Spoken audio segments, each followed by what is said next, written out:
Vafodor it. Mehri xola uzoq yillar davomida qo'ni-qo'shnilari bilan aql-inoq yashadi. Xola farzand ko'rmadi. Chol-kampir taqdirga tan berib, bir-birlariga sadoqat bilan hayot kechirishdi. Mana Mehri xolaning umr yo'ldoshi omonatini topshirganiga ham 1 yilcha bo'ldi. Shundan buyon xola yolg'iz. Uning issiq-sovug'idan xabarlashadigan jigarlari ham uzoqda turishardi. Mehri xolaning Olafa degan kuchugi bor. Xola har zamonda u bilan gaplashib ovunadi. Kuchuk ham xolani yaxshi ko'rib erkalanadi. Dumini likillatib xolaning yurgan yo'liga peshvoz chiqadi.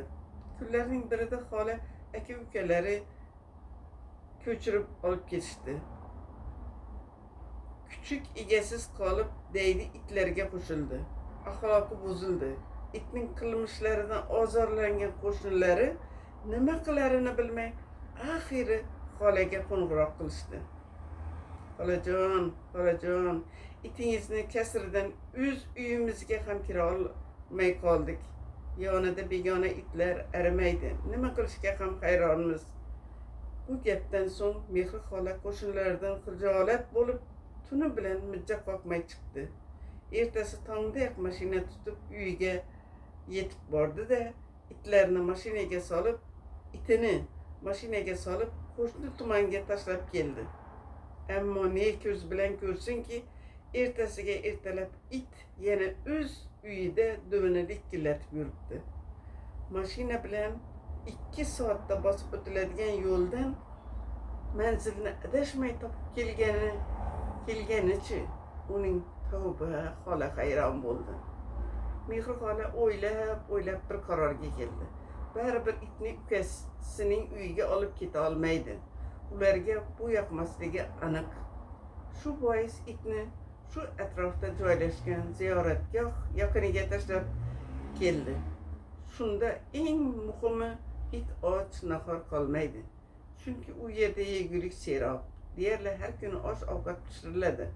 Shu maqsadda xola mashina tutib ziyoratgohga yo'l oldi va u joyga yaqinlashganda itni mashinadan tushirdi. O'zlari esa ziyoratgoh hududiga kirib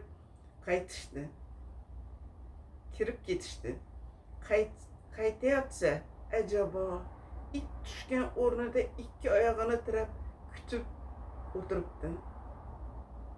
Mashinaga ko'zi tushishi bilan darhol egasini tanidi va mashina ortidan jon holatda yugura boshladi. Itning xatti-harakatidan kuzatib turgan xolaning yuragi tilka pora bo'lib ketdi. Itning ko'zidan oqayotgan yosh xolaning qalbini titratib, rahm shafqat ko'z yoshlarini jin yanoqlariga sepib yubordi.